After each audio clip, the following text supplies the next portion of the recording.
presented by WFYC's CEO, Kirk Dominick. Today's agenda is the same as always, with a couple of extra additions. So first, we'll cover housekeeping. Before we get into our content today, we are going to take a few minutes to talk about the Promise Awards, since that is, the nominations are open now and will be closing on July 31st. After a couple of important messages about the Promise Awards, we're going to hear from Kirk Dominick all about the donor lifecycle. Kirk has not joined us live today because he is traveling, but we do have a special recorded session with Kirk. So please note that there will not be a live Q&A after the session today. However, Kirk is available and would love to answer any of your questions or just to chat more in general about fundraising, donor cultivation, and all sorts of strategies to help your organization. And as always, we'll end with next steps and how to get in touch. Before we begin, a few reminders. This session is being recorded as always, and a link to this session will be emailed to you. Live transcription in English is available today, and live interpretation in Spanish is also available. If you would like to listen in Spanish, please select the interpretation button at the bottom or top of your screen. Just a reminder before we begin that this is a Zoom webinar. This is not a Zoom meeting, which means that you're not going to see the other participants, but you can interact in the chat and with the Q&A function. All participants are muted, but you can raise your hand and enter questions into the Q&A to communicate at any time. The best way to view this session is to click on View, then Speaker View, or side-by-side speaker view, depending on your preference. As I mentioned earlier, the Promise Awards are right around the corner. Nominations have been open since July 1st and will officially close on July 31st before those nominations are sent to our Promise Awards Selection Committee. So before we're starting today, just a few reminders for WFYC affiliate members about the Promise Awards, which are an annual international celebration of leaders, programs, and young people who are making their clubs and communities a better place. The Promise Awards is so much more than an awards program. The Promise Awards amplifies and celebrates the stories of real everyday heroes like you who are changing the world for the next generation. And importantly, the Promise Awards helps to not only celebrate and recognize that incredible, impactful work, but it also helps to sustain it. In 2023, the Promise Awards will honor 4 recipients. That is different from last year. So please, if you are new to WFYC, or if you have participated in the Promise Awards nominations before, we encourage you to visit our website and to get familiar with the member toolkit, which has all of this information. But we will be selecting 2 leaders, including 1 staff member and 1 volunteer, 1 program, and 1 young person for the 4 Promise Awards. And in addition to each of those 4 honorees, WFYC's Promise Awards Selection Committee will name additional honorable mentions in each category. All honorees, whether they are an award recipient or an honorable mention, will be named at the virtual celebration Promise Awards in November. You'll be included in global announcements and promotions, and you'll receive support from the World Federation of Youth Clubs in sharing this good news. If you're one of the 4 who receives the award, one of the 4 Promise Awards this year, the club will receive a $2,000 grant, in addition to a professional video production to help tell the club and recipient story in their own words. Honorable mentions receive a $500 mini grant. So there are lots of benefits and perks and incentives to help you feel encouraged to nominate and celebrate those who are doing incredible work in your community. And of course, just being nominated is a big honor, and we will recognize all of the nominees with a certificate for being nominated by one of their peers. What you need to know about the Promise Awards, I've said it before and I'll say it again. The nominations are open for a limited time only. July 31st at 11:59 p.m. Eastern Daylight Time is the cutoff for nominations. And everyone in the WFYC community is eligible to nominate staff, volunteers, programs, and youth. So importantly, you must be part of the World Federation of Youth Clubs, which means the organization that you work, volunteer for, or attend as a member is a WFYC affiliate member.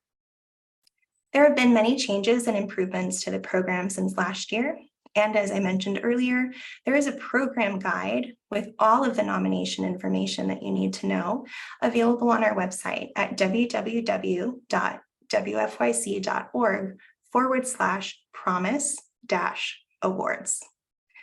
And if you have any questions at all, please do not hesitate to reach out.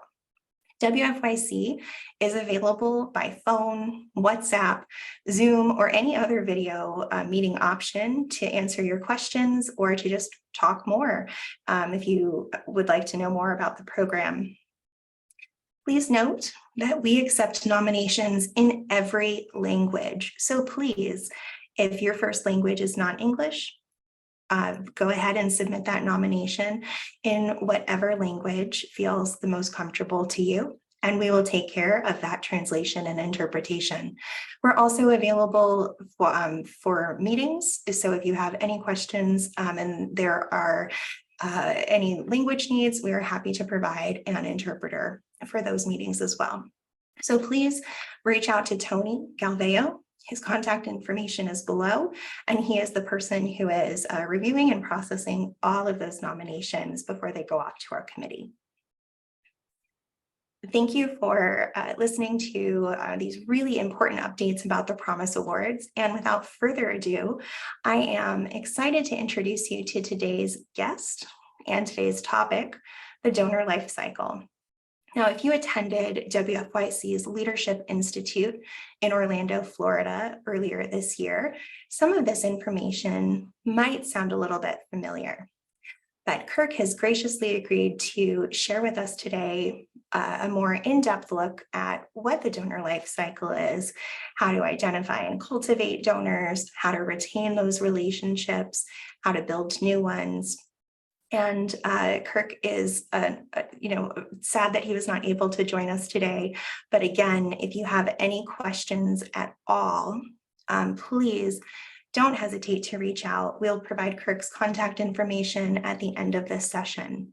So we're going to go ahead and get started with Kirk's video on the donor life cycle, and we will be back live at the end of that. Good morning, good afternoon, good evening, depending on where you're joining us from today. I'm Kirk Dominick, and I'm excited to be with you for today's webcast about the donor life cycle. I've been involved with youth clubs most of my life, and like many of you, I did not choose the youth development profession to become a fundraiser. I chose the youth development profession to change and save lives the way that mine was changed in my youth club. But what I learned very quickly is to do the work that we need to do to realize our mission, to bring programs and places and caring people to life for our young people. It takes resources, financial and otherwise. And so what I'd like to share with you today is just some thoughts that I've learned over the years from watching others and best practices about how do we bring this donor life cycle to exist within our organizations, because fundraising cannot be a transaction. It cannot be a one-time occurrence. It is an ongoing, living, breathing process when done effectively. And I just want to share my thoughts with you on that. So hopefully, regardless of where you're joining from, where your youth club or youth development organization may be, the size, the scope, the reach, the budget. I hope this information will be helpful to you as you think about how you identify and grow donors within your organization. So I'm going to share my screen here and we'll get started. You know, when we think about fundraising, obviously we want to make sure that we're covering all bases of funding sources. And in the nonprofit world, there's a very diverse pool of funding that we can go after. There's the obvious ones like individuals and foundations, corporations, but we also need to think about government sources, whether those are national or local governments. We need to think about other non-government organizations or nonprofits that we can partner with who may have access to financial resources but don't have access to the young people to implement those programs and objectives. And so we can be a helpful partner there and sometimes bring funding to our organizations. Same for partnerships. So I would encourage you as we go through today's conversation and you're thinking about your own organization, be thinking about a holistic approach here. Now, given your situation, where you are in the world, what kind of community you live in, what resources are and are not available, there may be one or more of these sources of funding that are much more relevant to you, and that's certainly understandable. The goal would always be, let's create as diverse or varied of a base of funding for our organization that we can, so that if one of these funding sources were to go away for some unforeseen reason, that we would not be in a position where we had relied too heavily on one source. So I want to take you through that process. And when I talk about this donor life cycle, this is kind of a visualization of that. And what I would draw your attention to is the percentages. And so the process really starts at the top. And we're going to get into more detail here, but it's about, we start with identifying those donors that we would like to solicit for support for our organization. And then we spend time cultivating or building relationships with those donors, getting them to a point in their level of understanding of our mission and our work and our impact that they're ready to make a gift to our organization. And then there's the solicitation part, the part where we actually ask for the money. Preferably that would be in person. It may be written, it may be email, it may be via social media, a mass appeal of some sort. It could be a special event in your organization. And then comes another very important part, which is the stewardship. What do we do after the gift? How do we continue to create touches and build a meaningful relationship with these folks who have demonstrated their commitment to our organization? I draw your attention back to the percentages because, you know, when I first started in fundraising, and I'm sure many of you, as you get into fundraising, and I've seen this with many board volunteers and others, we focus so hard on the solicitation, on the ask, and we get so nervous about making the ask, and nobody really loves asking for money. I think there's probably a few rare exceptions to that. But what I would point out to you is that point in that part of the donor life cycle where we're actually making the ask is such a small part of the equation, and honestly where you spend the least amount of time if your organization is implementing an effective donor life cycle.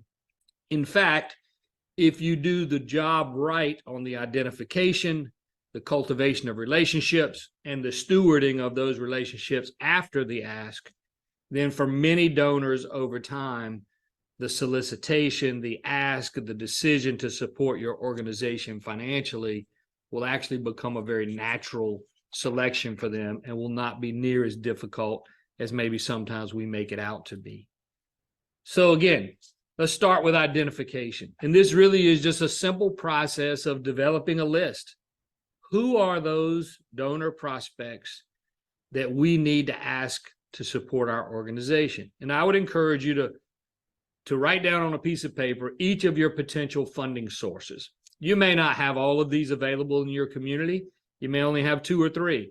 Whatever those are, whatever these circles are, individuals, government, private foundations, corporations, other nonprofit organizations, partnerships, simply write those on a piece of paper and then put on each of those, under each of those, just start with the top 3 to 5. This doesn't have to be a list of 1,000 prospects. In fact, you want to do this in a manageable way where you can create wins. Do this in bite-sized pieces. So think about, for each of those, who are the top 3 to 5 prospects within these categories that if they knew what I know about my organization and the impact that we're having, they would be ready to support us financially. And as you think about those, here's some thoughts about what makes a good donor prospect. Because, there's a huge pool or population of people out there, right? And immediately we go to who has the money. We need to ask so-and-so because they have a lot of money, or that is a very successful business financially, or my gosh, that foundation has billions of dollars in assets and shouldn't they give some to us? Money's a part of it. Obviously, a donor prospect has to have the financial capacity to support you, but it's third on my list. First is, who are those prospects of whatever category that have a demonstrated interest in what we do? So they have shown their support or interest or commitment to youth development. It could be through our organization. It could be to another organization similar to ours. At a minimum, they've shown their charitable spirit and the fact that they want to make a difference and get involved in the community. Those are the folks that I would start with. So number one on my list would be, who are the prospects that I have seen demonstrate an interest in the work we do, or at least in work similar to what we do, because that's going to be a big hook. And number two on my list is, can we get to that prospect through a meaningful relationship? So there are a lot of people out there that fit the category of demonstrated interest and even financial capacity. One of the most important parts of an ask is the relationship between the person being asked and the asker, whether that's the asker is an organization or an individual person. And so my second kind of criteria would be, can we get to that prospect through a meaningful relationship? Do we have someone that knows them directly? Do we know somebody who knows somebody? The old 6 degrees of separation, where if you begin to link people, you can find a connection. And that is the case for individuals, government, foundations, corporations, small businesses. It doesn't matter. This is a relationship business. And so a big part of qualifying a prospect is, can we get to them through a meaningful relationship? And then number 3 on my list would be, do they have the financial capacity to give? And I'm going to talk just a minute in kind of categorizing prospective donors into giving categories. And so that's where this one will really come into play as you begin to identify those prospective donors at each giving level. I've used as simple an exercise as scoring donors on each of these 3 criteria. So on a scale of 1 to 5, 1 to 5 being the greatest, how much demonstrated interest do they have? What is our ability to access them through a meaningful relationship? And what is their financial capacity to give? Now, you can go as far as to weight those criteria. If you were doing so, I would give more weight or a higher count to demonstrated interest. Second, the ability to access them through a meaningful relationship. And third, their financial capacity. And you could quickly score these prospects and come up with those top prospects in each category. And again, I would do this for each category of funding source you believe you have access to. Individuals, corporations, foundations, government, whatever it is, I would go through this prospecting process. Here's another tool that you can use. As you begin to identify those prospective donors, you can assign them to an ask amount or a potential to give amount. And one of the tools you can use to do that is a gift table. And these are all over the internet, by the way. This is not something that you have to go create on your own. In this example, I've used a goal of raising $100,000, if you see there at the bottom of the screen. And basically what I've done is I've broken that into manageable pieces. So in my particular community, I believe that perhaps the largest investment I could draw would be a $5,000 investment. And so I know that I need a certain number of those gifts to reach my ultimate goal. And then I break it down. The next level might be 2,500 and then 1,000. And then you see the 750 and 500 and 250. You can break these numbers up however you want. This table in and of itself is not going to raise you any money, but it is a great way to organize your thoughts about prospects and begin to assign them not only to a dollar amount, but there will be a lot of prospects, and you cannot, while it is the preferred way of asking for money, you may not have the staff or the board or the volunteers or the bandwidth to sit face to face with each of these prospects. You may not even be able to access them face to face, depending on your community. So not only do I like to break them down by funding category, I kind of like to break them down by how am I going to ask them. And so in this case, what I've said is anybody that I'm going to ask for $1,000 or more, I'm going to work very hard to do that face to face.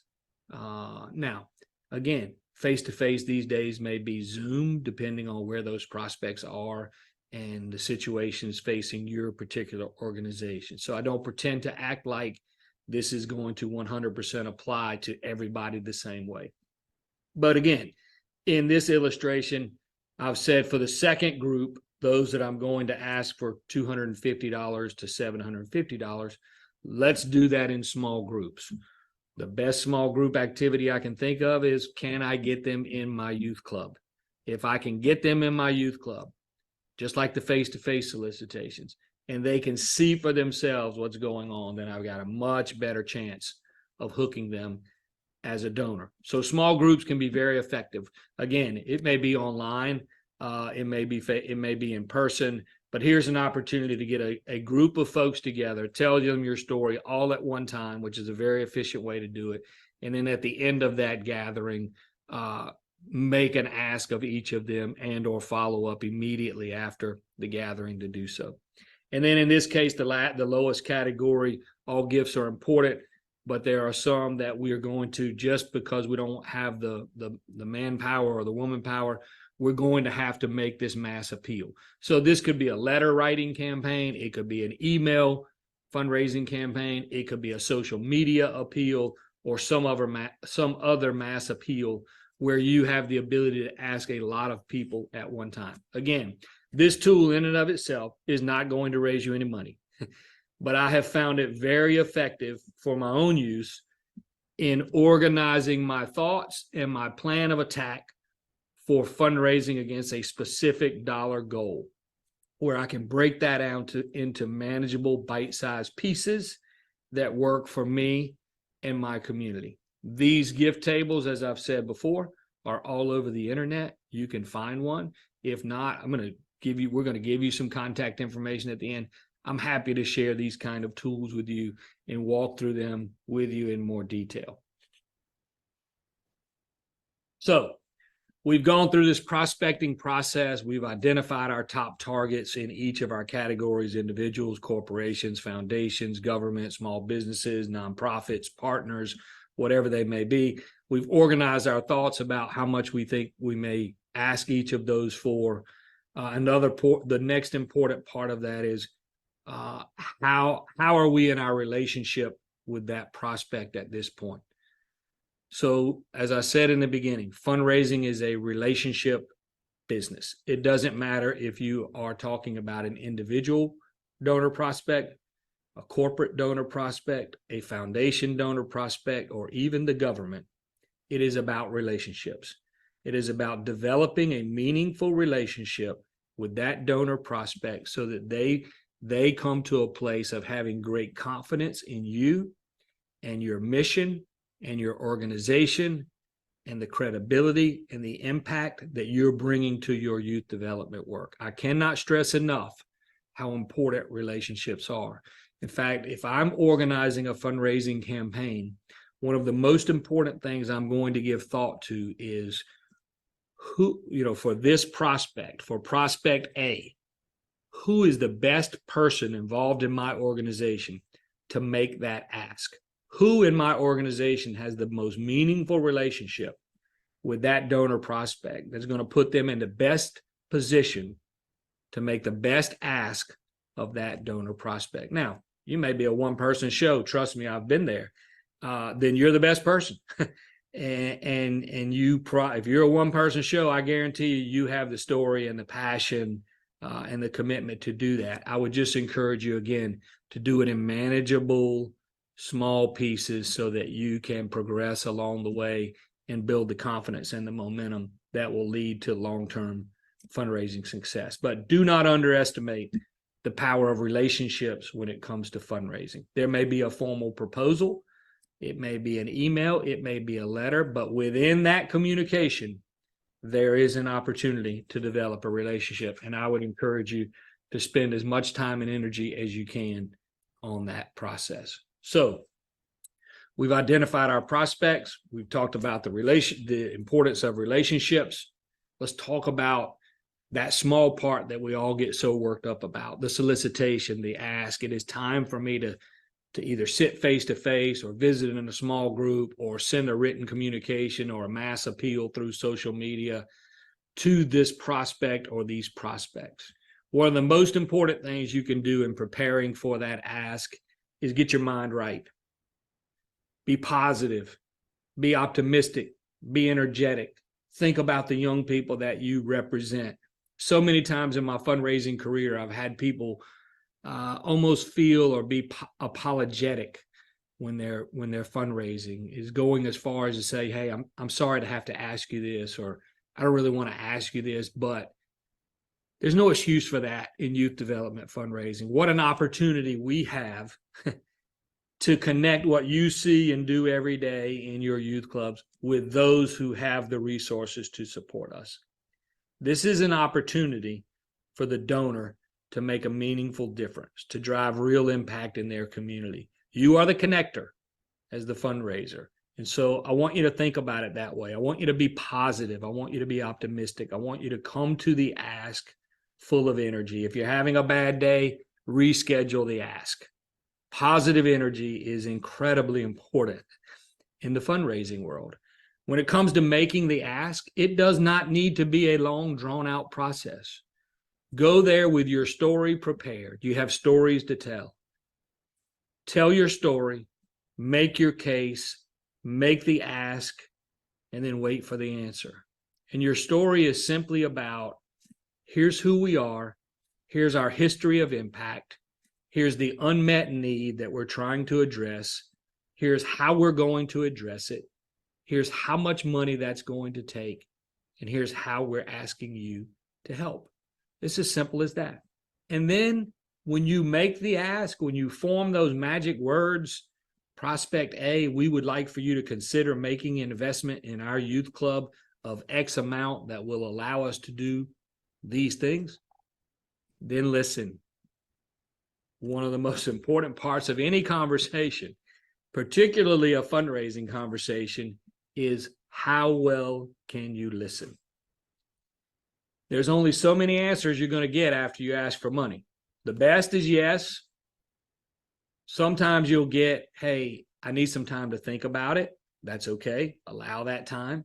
Sometimes you'll get, I can't do what you've asked me to do, but I can do this instead.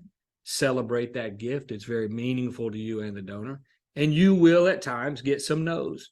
If you do the setup, the cultivation, the identification, the cultivation, and the solicitation the right way, even when you get the no's, you are typically going to get a good reason for the no. And at a minimum, you have built a friend for the future. So don't get too hung up on the solicitation, but do prepare for it.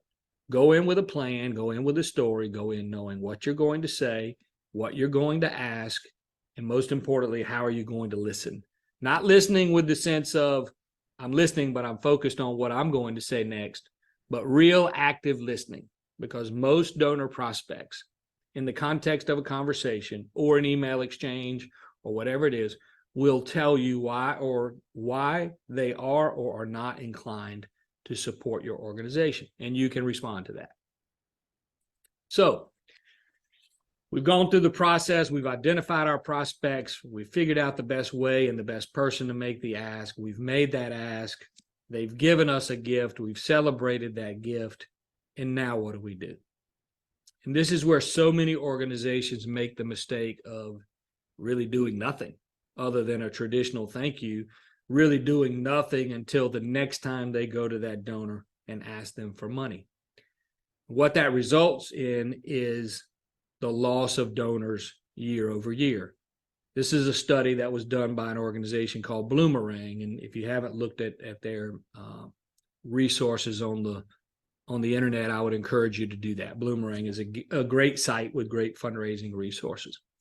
But what their study showed was that of people who made the first gift to an organization, to a nonprofit organization, in 2021, less than 20% of those people, 18%, okay, so let's call it 2 out of 10 people that made a one-time gift did not make a gift to that same organization the following year.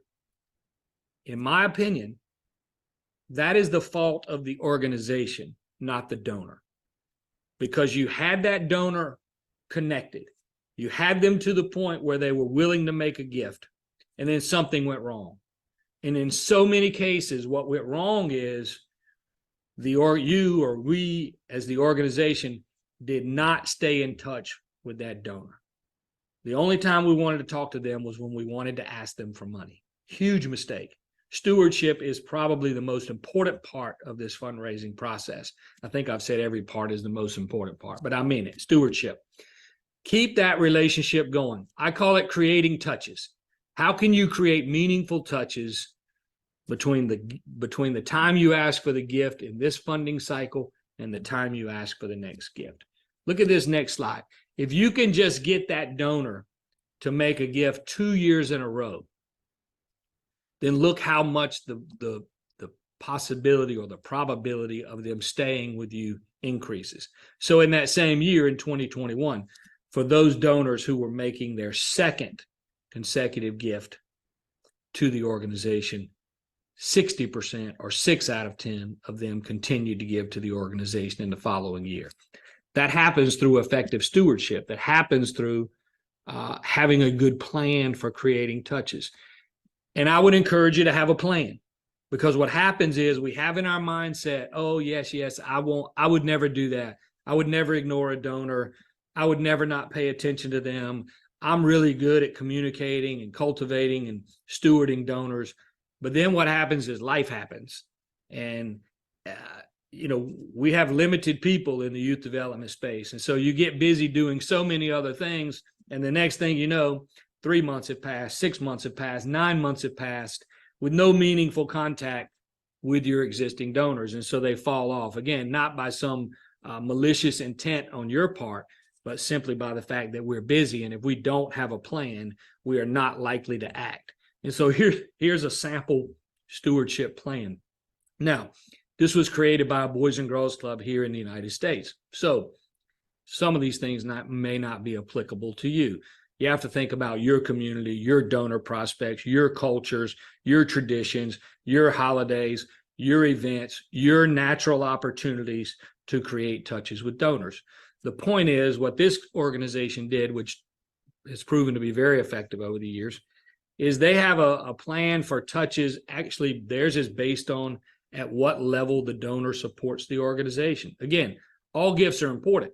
So you want to create touches for every donor. But what they did is they said, hey, everybody's going to get a typed thank you letter. Everybody's going to be a part of our newsletter. Everybody's going to get invited to participate in our National Boys and Girls Club Week, which is an event here in the United States. Everybody's going to get invited to an open house once a year. But then as we move up the levels of giving, we're going to add additional touches.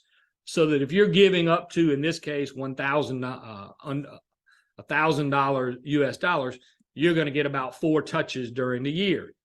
If you are in 1,000 to 2,500, that's going to increase to 6 touches per year, and so on. The key here is not necessarily the categories or the specific touches. The key is, here's an organization, here's an illustration of a very clearly laid out, very simple to implement stewardship plan. Come up with the touches, when they will happen, put them on the calendar, put reminders on the calendar, make it easy for yourself to execute, and you will be amazed how much additional dollars this will raise simply by keeping donors with your organization.